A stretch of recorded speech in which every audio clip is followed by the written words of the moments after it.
Okay, today's video, I'm going to show you how to set the clock on a 2008 and up VW Passat, Tiguan Passat. If your cluster looks like this and your radio looks like this, that's where you're going to adjust the time, because the AM and PM is over here.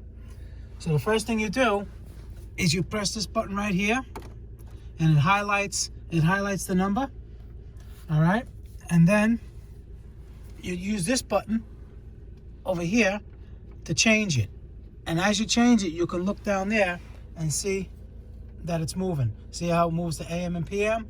You get it to where you want it. I'm gonna put it back where it was. I believe it's 9, right? Okay, 9:56 AM. Right now, if you want to hit it again, you press it again, you got your minutes. You can adjust your minutes the same way with this button, and then you hit it again and your clock is set. And you look over here and you make sure it's on PM or AM, or whichever way it's supposed to be. All right, guys, Motorcarnut, please subscribe, hit the like button. I'll see you guys in the next video. Thank you.